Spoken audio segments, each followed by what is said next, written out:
Okay, let's share.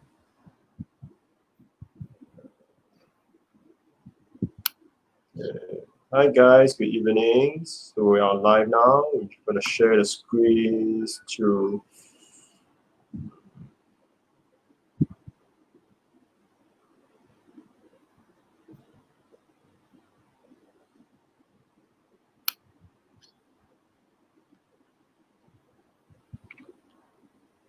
share the screen first.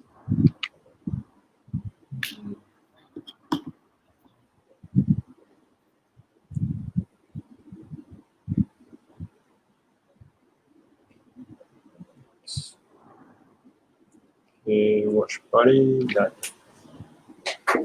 All right, we're on live now.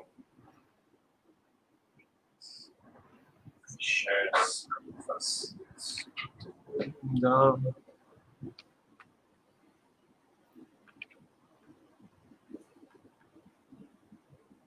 Okay, so live.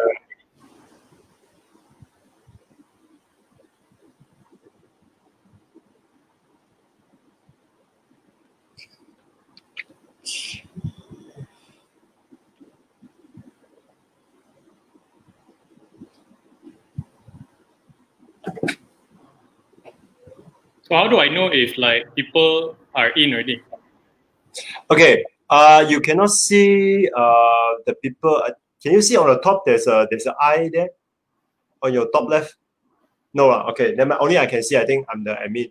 I'm the host. So I can see now there's 4 people there. Then so we just continue to do whatever we want. So but after the section end already, you can see the videos. You can share to your post, or you can go back to RFA to see there's the videos there. So that's how you can save your videos basically. Yep. Okay, we have 2 more minutes, guys. So kindly help share the watch parties to your friends. Today we're going to talk about a topic, how to increase your strengths for runners. So I know a lot of runners now start back to halfway MCO. You can go back to office, time off taxis. And so, yep, time to gain back some strength for runners. So Coach Zach going to share with us today some tips. And you can ask questions from there. You can comment below to ask questions. Okay, we're going to start in 1 minute time. Okay, let me just do a short introduction from Coach Zach. So basically, Coach Zach is a professional certified sport performance. He helped a lot of athletes performance like is it F1? The golf? Golf, motorsport. Sports? Yeah, I got floorball. And also last time I used to train a few runners also lah. Yes. So he usually focuses on more on the strength parts and the performance side. So he also do like fitness classes. Like currently we launched a program called Get Fit 30 Days. So it's more like for general fitness. So a lot of people, they don't know where to start. So this is the class you can go follow for. Later you can ask more questions about the Get Fit 30 Days. And he also trained a lot of athletes. And he also Adidas runners strength coaches as well. So yep, I guess people from Adidas runners is familiar with your face there. Okay. Yes. Okay. Cool. I think we can start. Welcome today. Welcome Coach Jatt to here. So it's a pleasure to have you here to share a lot of info from your side. So I'm gonna pass to you to share your things. Yeah. All right, guys. So before I start, I would like to say thank you to Coach Sam and also the Run Fast Academy for having me over here tonight. If you don't know what we're going to talk about, so we're going to talk about basically 2 things that you can do to increase your strength as a runner. So like what Coach Sam said just now, an introduction about me. Basically, like so basically, sorry, no problem.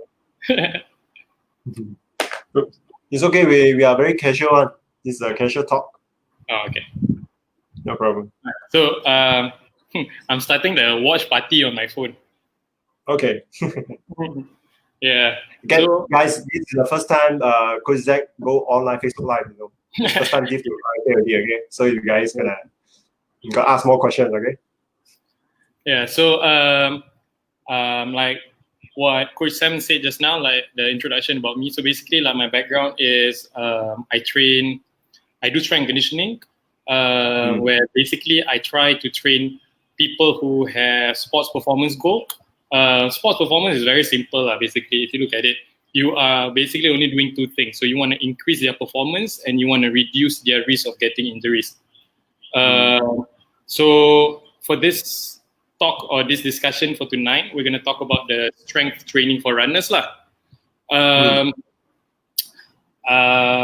Yeah. So basically, if we look at running and how I, as a strength coach or strength conditioning coach or performance coach, try to actually approach programming, we will look at on how the sport is like. We call it needs analysis. All right. So what needs analysis means is that any sport or any athletes that will come to me, I will actually need to do a bit of research on the sport and then make sure that I understand the sport better. So for tonight, we're going to talk about running. So running is basically a linear, single plane moving sport. So that means if any one of you are running backwards or running sideways, then you let me know, because maybe there's a new sport. But the running that I know is always going to run in front and run straight. So that is what we call a linear movement and also a single plane. So that means we are only looking at sagittal plane. And from there, as a sports performance coach, what I will look at is basically the common injuries and also the physiological demand. Run Fast Academy is very famous with the post method because Coach Sam is a post method certified. So it's pretty much the same ideology in terms of like programming, but my part is doing the strength to get the athlete or basically over here runners stronger. So when we talk about common injuries and then when we talk about the physiological demands of running, we are basically talking about if you're talking about common injuries, we're talking about two things. We're talking about acute, where something can happen at that time. So that means, example, right? So if just now you went for running or tomorrow morning you're going to go and run, you might get injury, not because you're not strong. You might get injury when you run tomorrow morning because there was a pothole and then you got ankle sprain from that. So that is an acute, very unlucky injury. Okay? Yeah. Touch wood lah, no one wants to get injured lah now, especially during this time. And then you have chronic injury where we're talking about a long term. All right, so acute is happen during that time. I think like most people will get this idea, and then chronic is long term. So long term, I think one of the famous one would be the runner's knee, the IT band, and then all that lah. So basically, like we're talking about some kind of tightness that happens for runners. So that is only one part of the needs analysis, which is the common injuries. So just now I mentioned also another thing, which is a physiological demand. So physiological demand, so a bit of disclaimer, depending on how you look at running performance. So the way I look at running performance is basically three things. Your VO2 max, your running economy, and then also your lactate threshold. Okay. For some of you who are hearing this for the first time, it might be, you know, like very alien word or very scientific, but basically I'm going to try and explain to you in a more understandable terms. VO2 max is how well can you use your oxygen when you actually inhale and exhale. Running economy basically means how efficient can you use the energy that you have now. Okay, and then the last one, lactate threshold, is basically how long can you last before fatigue kicks in. So three things, if you can improve that, then you can improve your running. So from the information that I have of that common injuries and also the physiological demand, I try to actually design a program that will make runners stronger. So basically, it's, and of course, you might do a couple of assessments. So like Post Method has their own assessment, but it's also aligned to something that I do because I'm not Post Method certified, but I understand the concept. Basically, like Coach Sam, you can correct me if I'm wrong over here. Post method, they look at two things basically. Obviously, one is running technique, and the other one is strength deficit. So is that correct? Somewhat Yes. correct. I think a lot of people, they only think of post method only doing the drill. Basically, actually post method, they also have a strength exercise, but those strength exercise is more focused on running. So if let's say you want to do other sports, you need to like add on other strength trainings. So yeah. Yeah. So post method, like what Coach Sam explained just now, you have running drills that will improve your running technique, and you also have strength exercises that will improve your running performance. It's basically the same thing like what coaches will do. Coach Sam might be a running coach, and I'm a strength coach, even though we are different in a way. But these two things that tie in together will be basically movement. Coach Sam understands running movement better than me, but I would also understand movement because I train movement in the gym. Okay, so from the basically the one that I explained just now, from the information that I have on physiological demands, on the common injuries, now I will try to make the athlete or the runner stronger. And to basically like make it simple, I am going to try to make sure that my runner or my runners won't get injuries after running for like 3 months, 6 months, 12 months. All right. I'm going to try and also make sure that when they run, they're going to run efficiently. So that means they are not going to waste energy while they are running. And of course, the easiest way to put it is to improve their performance and also to reduce their injuries. So that's actually the main thing on why strength is very important for runners. And I'm not even talking about, doing bench press or deadlift really, really heavy, like, some of the videos that you see on Instagram or Facebook. But we're talking about just doing strength training that is fairly heavy for yourself. Yeah. So far, do you have anything like to add on to that or anything you want to discuss? No, I agree with you. I think Coach Zach is very well known on he know what kind of sports to add on, what kind of strength trainings. So basically, you cannot use one strength training to go to all sports. Am I correct? Yeah, correct. So like and that's the main reason actually why needs analysis is very important, because needs analysis is specific to the sport. So I used to train motorsport athletes before. They're not going to be the same. So in motorsport, you have two, basically, a 2-wheel and a 4-wheel, a bit of sidetrack from running, okay? So I'm trying to prove a point that even running, they will be different. So like a long distance running, a middle distance running, a sprinter, they will all be trained differently. So even their strength training and even their common injuries will be different. So that is the first step to determine on what kind of strength training will actually benefit the athlete, or in this case, the runners lah. Yeah. Okay.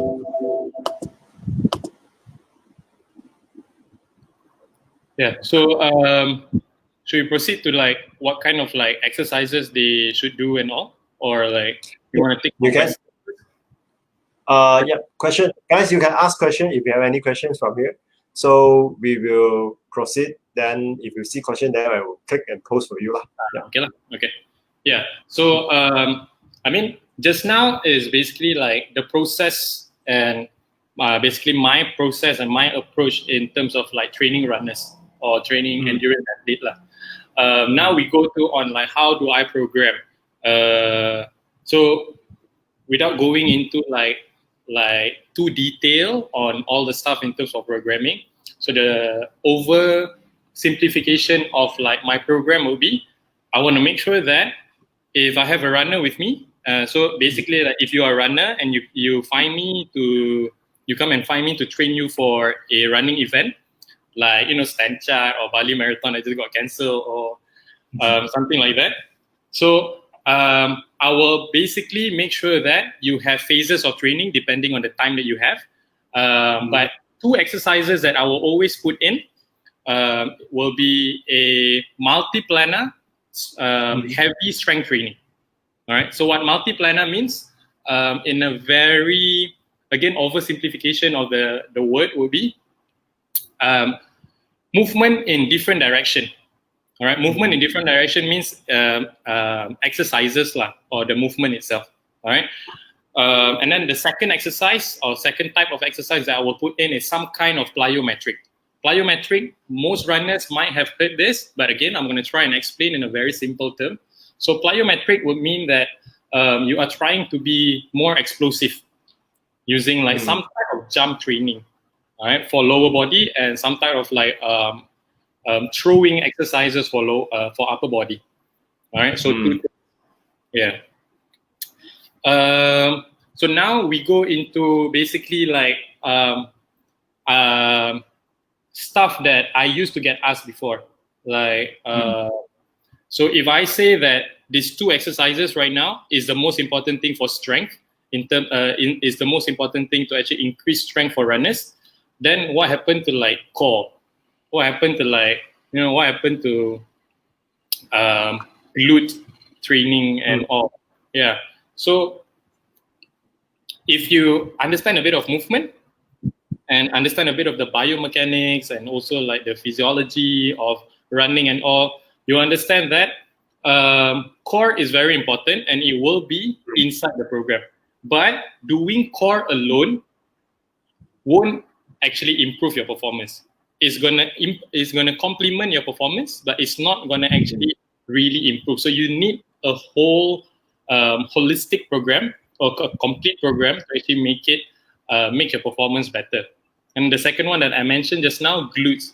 I like, right now I can see that the shift in the running community where people are now using a lot of like mini band and doing single leg, because I know Post Method use a lot of like balance and also single leg exercises for their strength training.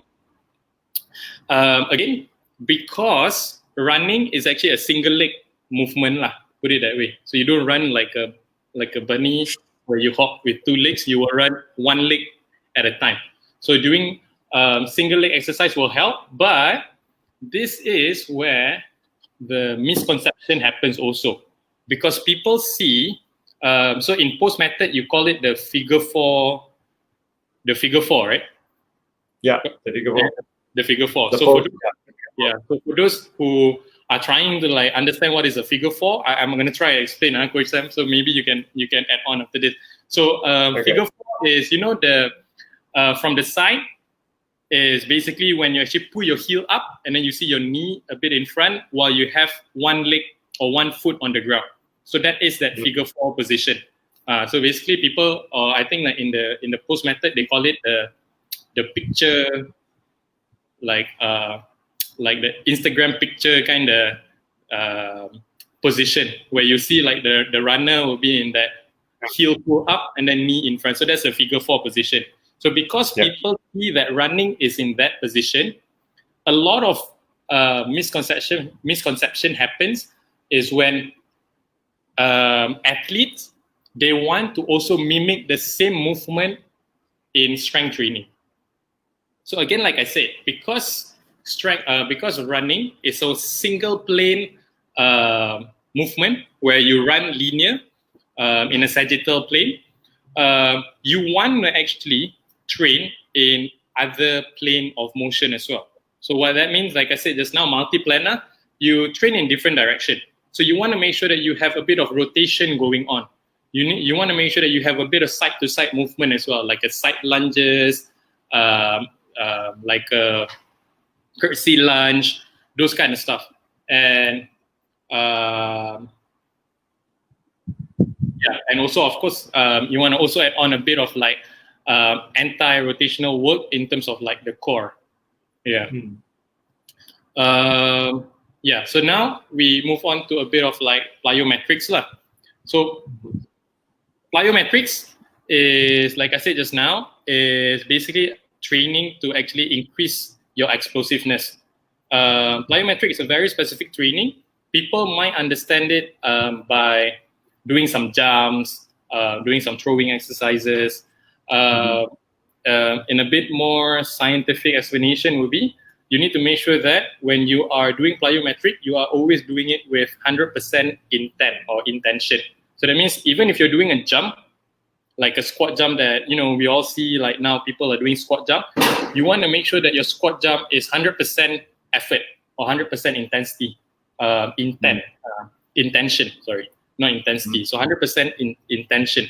So you need to make sure that you jump as if you're going to go up to the moon. So not just like a small hop, but, you know, a jump that will actually have purpose in it. So that is a proper plyometric. It's like you jump as high as you can. It's like max already, max. Yeah, effort correct. Max. Maximum effort, or we call it maximum intent or 100% intention. So that means you're not just, you know, jumping off like with a bit of the toes and the feet coming off the ground, but you are actually trying to explode up to the ceiling where you can actually touch the sun or touch the roof. So that is the proper plyometric training. Yeah. Yeah. So anything that you want to add, or basically like any questions? Okay, actually I have some questions before we let the others to ask questions. So currently we still under the MCO line anyway. So how do the runners like retain their fitness? Because I saw many runners now, they do a lot of strength work at home, but basically I'm not sure are they doing correct or not. So that's my question. Yeah. How do they retain their fitness? I mean, I'm sure that the performance sure will drop, but what kind of strength exercise they can retain? What's your advice from you? So basically, like my advice to people who are doing exercises at home is that if you can, try to make sure that you have a bit of guidance lah. So yes, you can see a lot of like free workouts on Facebook, on Instagram, even on YouTube now. But you want to make sure that you have someone that can actually guide you to make sure that you are doing it correctly. Yeah, so that's number one. So number two, in terms of like, so how many times do I work out to make sure that I maintain my strength? So basically, like any movement is better than no movement at all. Yeah. So you just want to make sure that you are doing something. Of course, some people might have weights at home. Some people might have maybe even a home gym at home, because I have like a few of my online clients who actually have a home gym at home. So they have like dumbbells, they have like, you know, the machines and all, which is good. But even for me, I don't have all that. But luckily for me, I have a suspension trainer, or basically like a TRX, and a bit of resistance band. So you try and actually incorporate those stuff and make sure that you are doing something rather than nothing at all. So that way, it might actually reduce the loss of your strength, and if you're talking about muscle, and your muscle as well. But in terms of like running performance, running, you need to run lah. That's you can't do anything about that lah. Yeah, but we're talking strength and muscle. There's something that you can do lah, like you said just now lah. It's like workout at home. Yes, you can still do that. Yeah. Especially when you start back to run, right? So if you're not doing any strength exercise at home, you will notice that you got very tired, especially your muscle is very tight and quite painful. So you guys know what is the signal from your body. Yeah, do something better than not doing anything. Yeah. Okay, another question for you. So how can the strength trainings kick in to help the runners? Like, can they like finishing the race stronger? Can they like run faster? So what is the strengths, the main thing to help up the runners? What's the key things? Okay, so the one that I mentioned just now, like I said, like it's different approach maybe for different coaches. But I think like most people would actually agree that running performance, the physiological demands, it depends on three things: the VO2 max, running economy, and also the lactate threshold. How fast can you run? How long can you last? And how efficient can you actually use your energy? So those three things. Strength training will improve, or might okay, we say might improve running economy. So strength training, a lot of research has already shown that not necessarily you can actually increase your VO2 max, because that is a specific adaptation to running program. We're not talking about strength program. So running program. All right. So basically, you need to hit your miles, you need to hit your distance and all. So you will increase your VO2 max. Running economy is how efficient can you run. So basically, you want to make sure that if I'm going to run, so this is how I explain running economy. So basically, if your body is a car, how well can you use your fuel? So it's the fuel consumption lah. So how well can your car actually save the fuel to actually move from point A to point B? So that is running. So if I can use lesser fuel, so that means that means that my running economy is better lah. So strength training may improve that. All right, may improve that. So what I mean by may improve that is that it can actually make you stronger by 1, reducing the risk of getting injuries, and 2, improving your performance. To be more specific right now, we're looking at 2 things. We're looking at basically like strengthening the leg complex, or basically like the leg, the hip, pelvic complex. We're looking at strengthening your glutes. We're looking at strengthening your quads, your thigh muscles. And then lastly, we're also looking at strengthening your calves, or basically that Achilles tendon over there. Because when you run, that is when you need to actually make sure that it's stiff enough for you to actually propel forward. So strength training will actually improve on those 2 things. Yeah.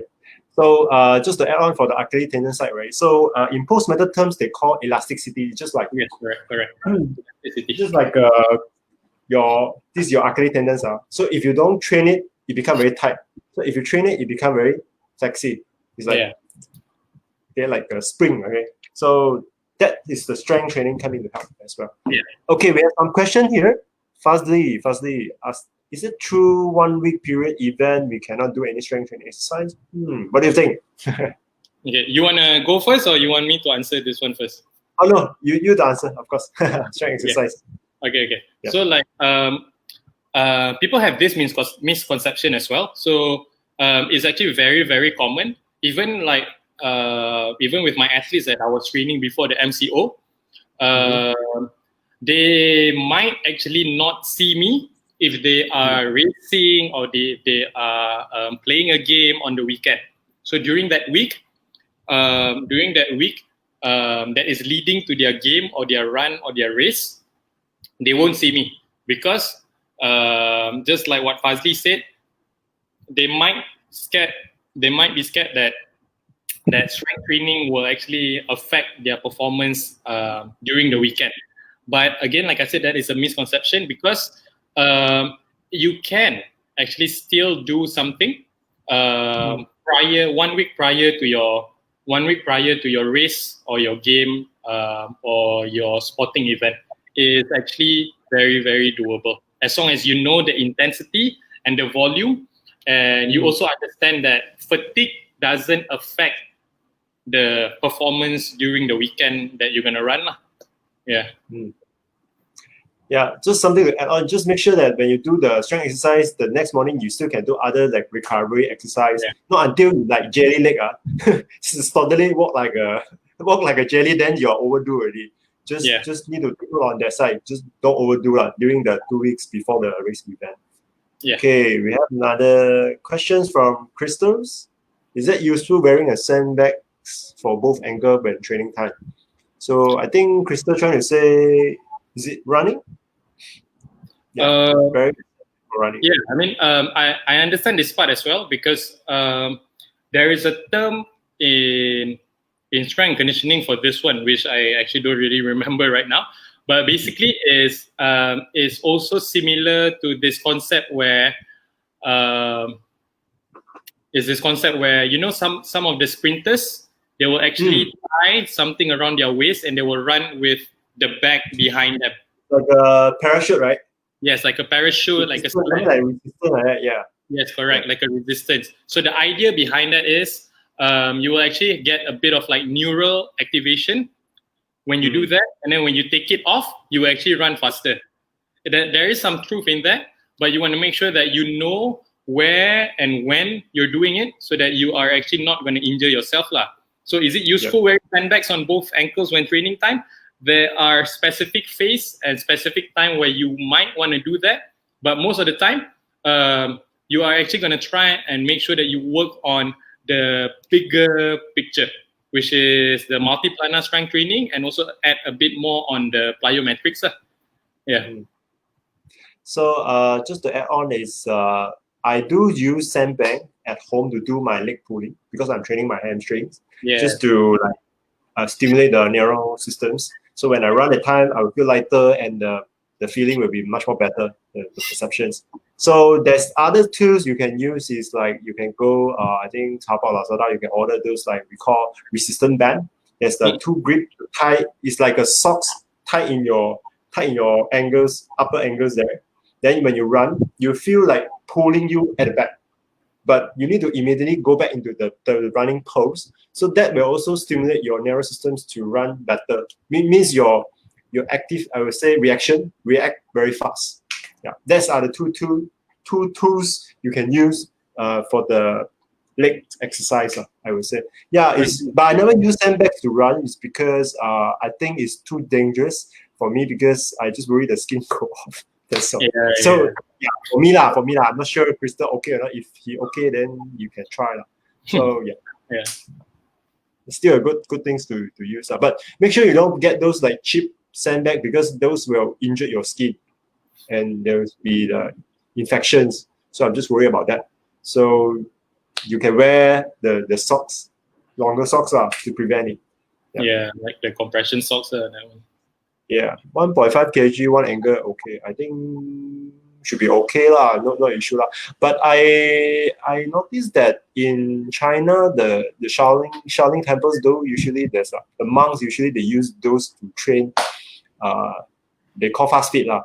They used to tie the basi there and run uphill, downhill to just carry a water, carry some things. So those they use that lah. But normal, I don't see other people use that.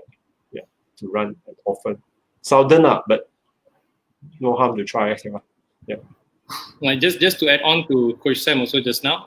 So like 1.5 kg might be okay. So again, like I said, it depends on the phase of training that you're doing. Always start lighter lah. Always start lighter if you want. And again, you need to understand the purpose of actually putting the sandbag, or I think it's called ankle weights, right? It's ankle weight. It's not sandbag. Ankle weight, yeah. Putting the ankle weights around your ankle. You want to make sure that you understand the purpose of it lah. So again, like I said, it's better to actually look at the bigger picture, where like I want to try and preach for tonight, and you'll be hearing a lot of it: multi-planar strength training and also plyometric. So that's the two things that we want to try and focus on. Just to add on a little bit. In post method, basically, why they're using the angle weight and the resistance band is because they want to stimulate the leg pulling faster. So when you run the high cadence and also the economy is much more better. So those are intentions. So always understand what is your intentions. Don't follow that people put on 1.5 kg, you put on 1.5 kg. So you need to understand the intention. So I know why the intention. That's why I do at home. So that's my intention. When I go to run, I don't need that because I already practice at home already. Hope this helped you, Crystal. But very good question, Crystal. Thank you for the question. Keep it coming. Good. So So if you have any more questions, you can post here. We will ask Coach Zach to help us to answer. So I have one last question. Okay, so just now you mentioned there's two exercises. The runners need to focus. One is core, one is glute, right? Two exercises, right? So the multi-planar strength training and then the plyometrics. The plyometric, some kind of jump. Can I ask, like, as a strength coach, right? So usually, did you break down into prioritizations, training phase, like what kind of weeks, like 3 months program? Do you like different months, different program, right? So it's not going to be the same, right?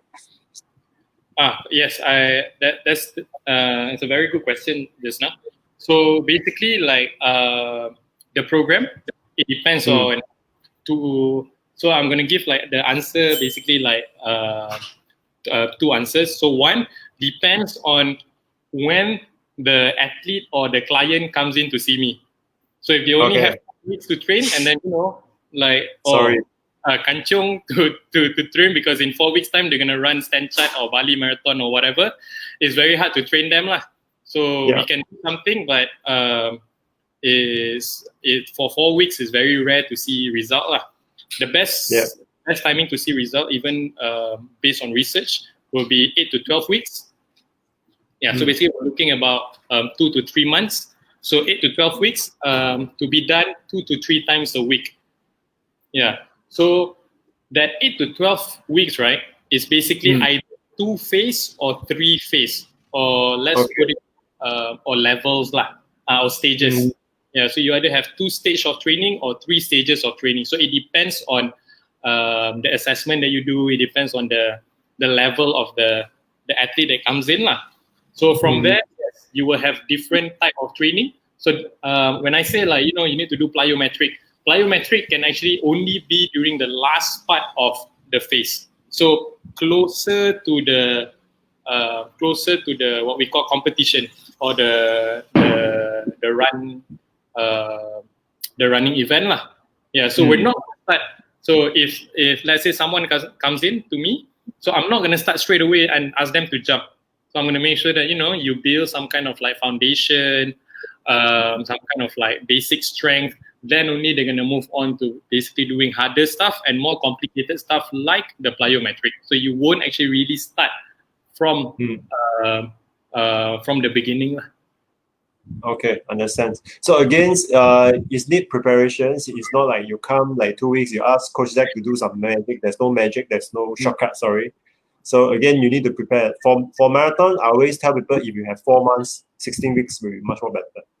Yeah, minimum is 3 months. So if anything less than that, you can complete, but just make sure you don't injure yourself. That's all. So and I think like just to add on also, like when I say just now the 12 weeks, so this one is like just like you said just now, it depends on their depends on the level that they're at. So if they have, like, let's say like you have been training with Coach Sam for your running part, then when you come to see me, then okay, I will give you 8 to 12 weeks program. But if you have not been running, strength training also won't be anything lah to your run performance. Yeah, so true. You need to make sure that you do your part in like training your basically training yourself first lah. Yeah. So everything we need to do before that, you need to plan. Then you need to have a goal. Then from there you train from the achieve your goal. So if you too rush, then it might not achieve what you want to achieve. Okay, so always give a durations. Once you have a durations, commit it. I always tell people, technique, yes, you need to do a lot of drills, I will say, but strength training, if you don't have strength, you have good technique, you can't finish the race strong. So strength training always kick in, let's work hand in hand together with the technique, the skill set. Okay, you have skill set, you know how to do, but you don't have the strength to support you, you still suffer. You have the skill set, you have the strength. The last, you don't have the anaerobic space, you still suffer as well. So it's work hand in hand. So I always tell people of this concept. Yep. So I guess 9:35. So if you don't have any questions, then we're gonna chit chat for a while, then we're gonna go off. So thank you for everyone. Stay back to watch us from the Facebook Live.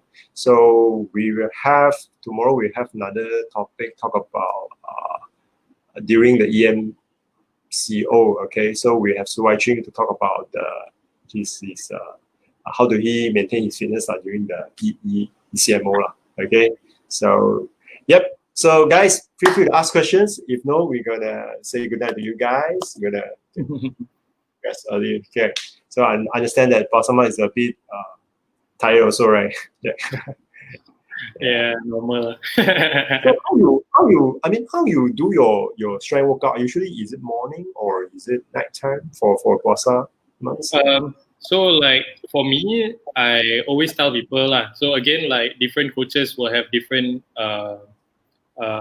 different approach to training during Puasa month or Ramadan. For me, I always tell my clients to actually train after your buka puasa, because then you have something that is inside your body, a bit of fuel to actually fuel your workout. Some people also like to work out before, there's no right or wrong lah over here. It depends on like what kind of training you prefer to do. Like for me, if I do before Booker, I notice that I don't get hungry, but I get really, really thirsty. So I drink a lot and then I forget to eat after that. I cannot, if I'm too hungry, I don't have the energy to do exercise. That's my problem. I must eat first. Then I do quite late. Sometimes I say, all right, then I'm busy, so I have dinner. Then after that, 11, 12, then only I do my workout, then shower, then go to sleep. Very tired already.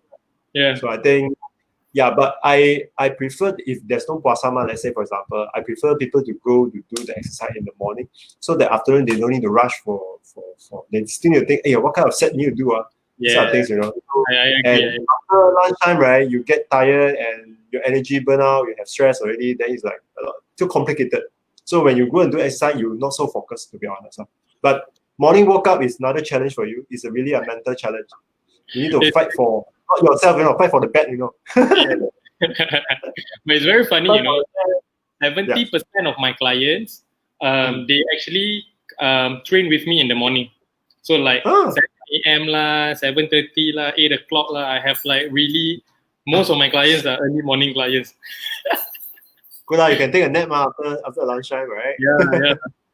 Yeah, I think it's a habit. Training workout, actually, I always tell people it's a habit, it's a culture for yourself. If you can continue to do it 60 days, right, you're going to become a habit. I still remember before the MCO, I used to run, continue run almost every day I run. 1 week about 5 days. So it's become a habit. So automatic morning I will come out and just do a run. So it's become a habit. I think training also the same. How you're going to apply and how you're going to it kick in the time management as well. Yeah. True. Agree.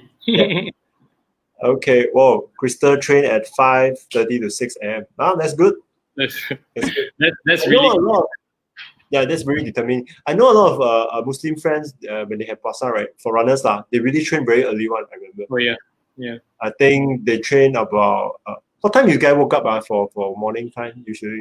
Basically, the last time you can eat is about before 5:30 lah. Let's put it that way lah. Before 5:30 like that. So the last time you can eat is between 4:30 to 5:30 lah. I think some of the Muslim friends usually they train between 4 to 5 something. Then after that they eat, then they go back and rest. Yeah. Most of them I heard some very serious one. People do that lah. I've seen my runner friends actually do that lah. Yeah. Because they woke up to prepare the so-called the meal, right? So as well they do some exercise, not a very intense one, but some light exercise just to maintain the fitness, right? The cardiovascular space, right? So they will do that. Yep. No right, wrong. It depends. It really depends your preference. Some people they like at night. It depends. It very depends on your own preference. Yeah. So thank you guys. So I think we're gonna have a move. Thank you guys for staying back with us tonight. Thank you so much, guys. Bye. See you. Good night. See you tonight.